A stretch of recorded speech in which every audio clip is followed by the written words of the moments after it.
साल 1857 सिर्फ एक वर्ष नहीं बल्कि एक ऐसे तूफान का नाम है जिसने ब्रिटिश साम्राज्य की नींव हिला दी। क्या यह सिर्फ सिपाहियों की बगावत थी या फिर एक पूरे राष्ट्र की दबी हुई चिंगारी?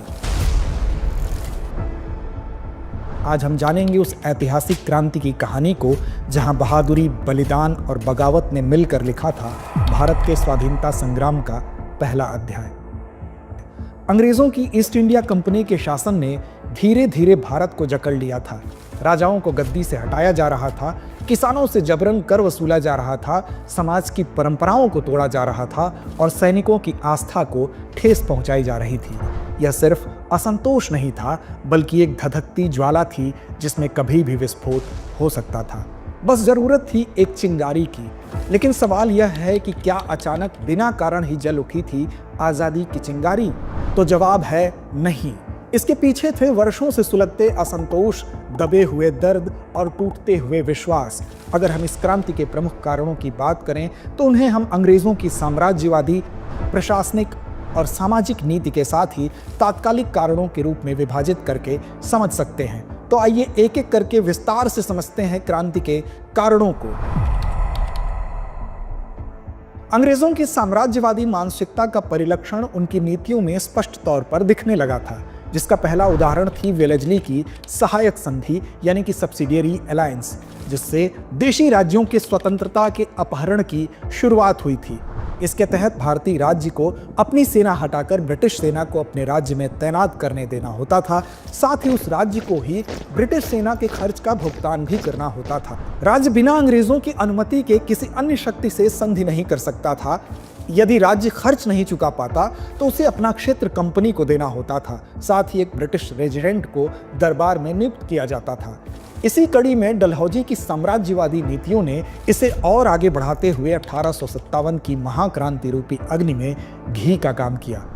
डलहौजी की हड़प नीति यानी डॉक्ट्रिन ऑफ लैप्स उनमें प्रमुख थी, जिसके अंतर्गत अंग्रेजों द्वारा किसी भी शासक के निःसंतान होने पर उसे अपने उत्तराधिकारी को गोद लेने का अधिकार नहीं था। अतः शासक की मृत्यु होने के बाद या सत्ता का त्याग करने पर उसके शासन पर कब्जा कर लिया जाता था।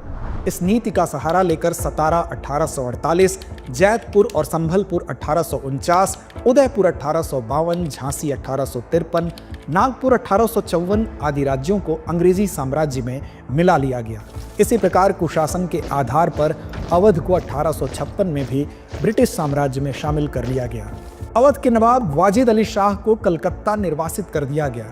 इतना ही नहीं, पदों और पेंशनों को समाप्त कर एक बड़े भारतीय वर्ग को असंतुष्ट कर दिया गया। फिर चाहे पेशवा बाजीराव के दत्तक पुत्र नाना साहब की पेंशन हो या कर्नाटक, सूरत और तंजौर के राजाओं की उपाधियों का अंत। उसने यह भी घोषित किया कि अंतिम मुगल बादशाह बहादुर शाह जफर के बाद उनके उत्तराधिकारियों को लाल किला खाली करना पड़ेगा।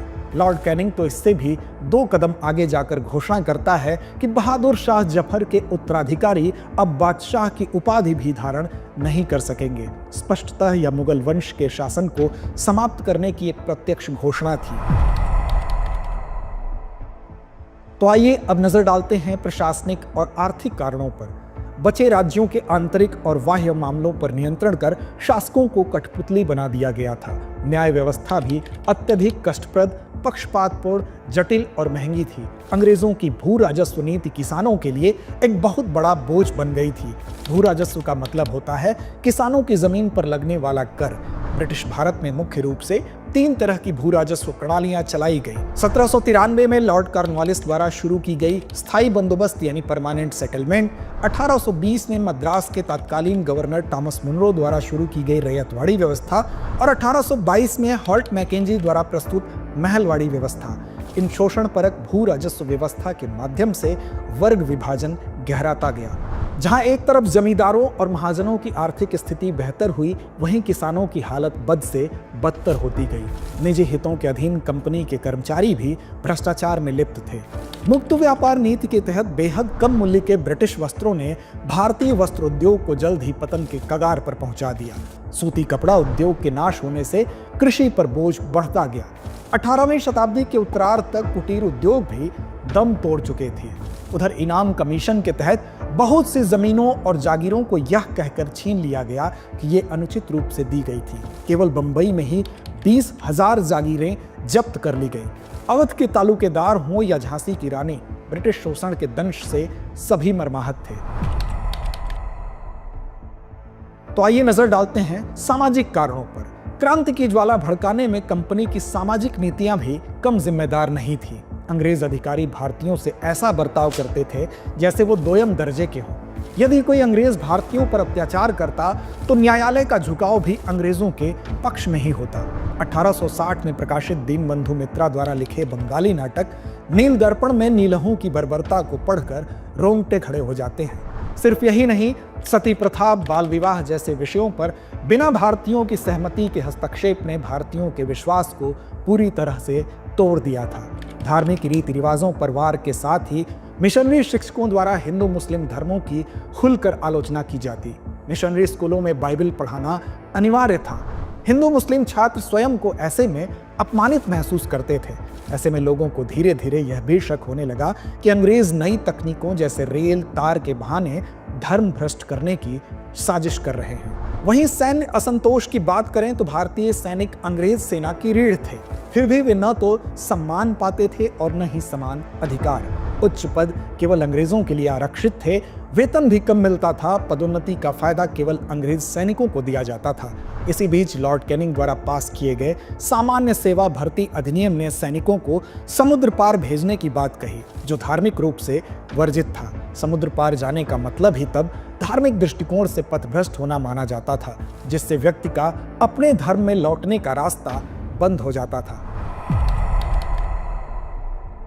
अब सैनिकों के धैर्य की सीमा का अतिक्रमण तो हो ही रहा था कि चर्बी युक्त कारतूस की खबर ने उसे एक विस्फोट का रूप दे दिया, और यह घटना बनती है क्रांति का तात्कालिक कारण।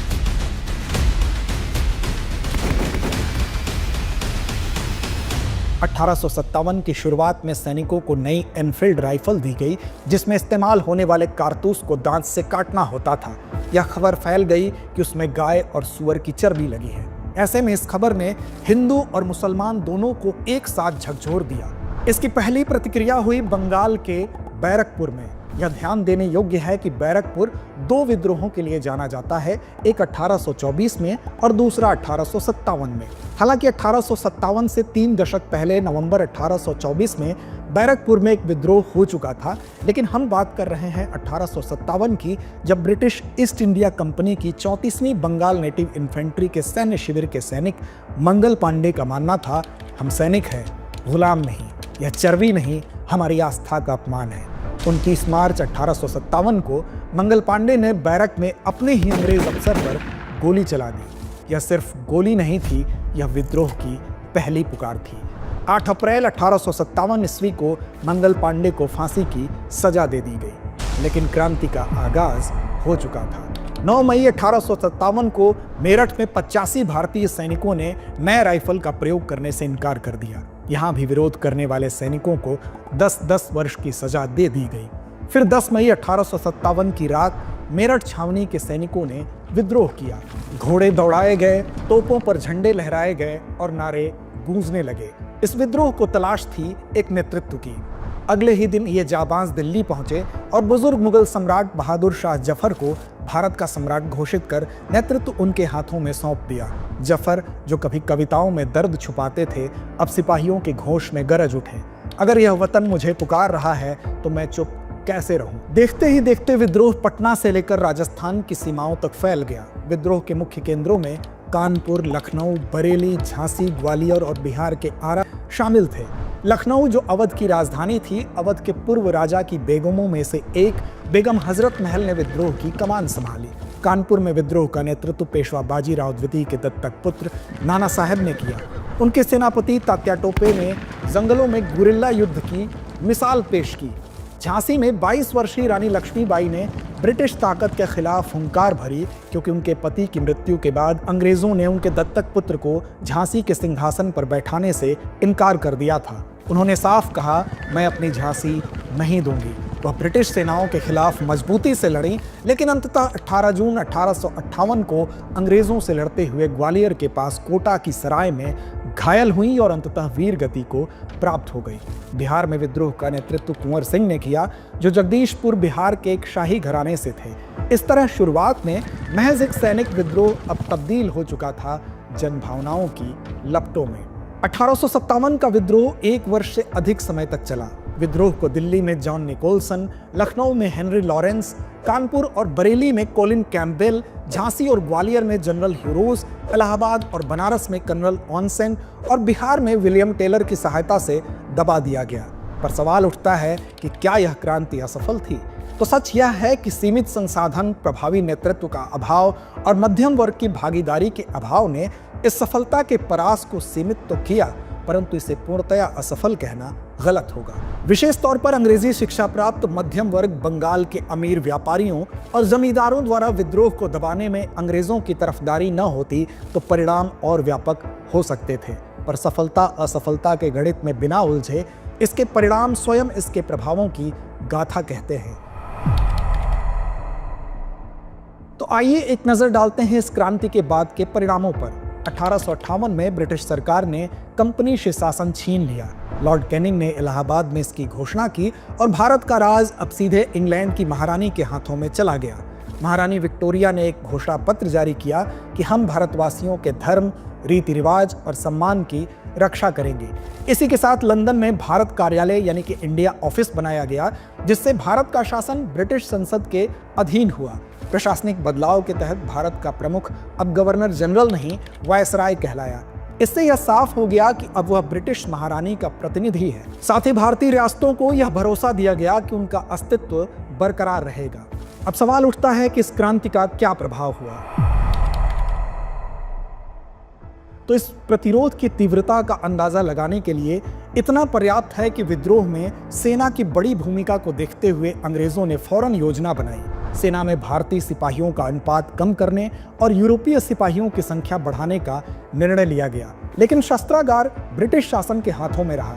वस्तुतः बंगाल की सेना के प्रभुत्व को समाप्त करने के लिए ही यह योजना बनाई गई थी, ताकि भविष्य में कोई भी एकजुट विद्रोह न हो सके। हालांकि इस विप्लव का मूल उद्देश्य अंग्रेजी सत्ता को हटाकर पुनः सत्ता प्राप्त करना था। इस लिहाज से हम इसे पूर्ण सफल तो नहीं कह सकते, पर इसने अंग्रेजों के शासन, शैली और नीतियों को बदल दिया। अब सवाल उठता है कि क्या यह सिर्फ एक सैनिक विद्रोह था या प्रथम स्वतंत्रता संघर्ष?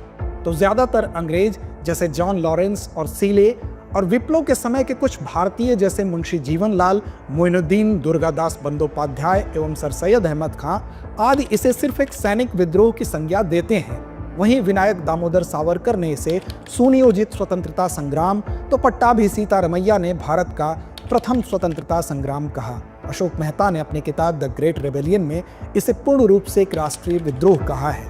पंडित जवाहरलाल नेहरू के अनुसार भी शुरू में यह सैनिक विद्रोह जरूर था, जो शीघ्र ही जन विद्रोह में परिवर्तित हो गया। ब्रिटिश सांसद बेंजामिन डिज़रेली ने भी इसे राष्ट्रीय विद्रोह की संज्ञा दी। वहीं वर्तमान इतिहास लेखन के तमाम नए शोध और तथ्य यह प्रमाणित करते हैं कि यह एक सैनिक विद्रोह से कहीं ज्यादा था। 1857 का विद्रोह भले ही सैन्य रूप से असफल रहा, लेकिन इसने भारतीय जनमानस को एक नई राजनीतिक और राष्ट्रीय चेतना दी। यह पहली बार था जब राजा से लेकर आम जन, सैनिक से लेकर किसान, सभी ने एक स्वर में विदेशी सत्ता के खिलाफ आवाज उठाई। इस क्रांति ने अंग्रेजों को यह समझा दिया कि भारत अब सिर्फ व्यापार की भूमि नहीं, बलिदानों की भूमि बन चुका है। यह वह चिंगारी थी जिसने भविष्य में गांधी, सुभाष, भगत सिंह जैसे महानायकों को जन्म दिया। 1857 का संग्राम भले ही दबा दिया गया, लेकिन इसकी गूंज इतिहास के हर कोने में आज भी सुनाई देती है। यह बगावत नहीं, एक जागृति थी, स्वतंत्रता की पहली दस्तक, जिसने भारत के लिए एक सुनहरा भविष्य लिखने की नींव रख दी। डियर व्यूअर्स, अपने एग्जाम की तैयारी को और बेहतर करने के लिए हमारे चैनल को लाइक, शेयर और सब्सक्राइब करना न भूलें।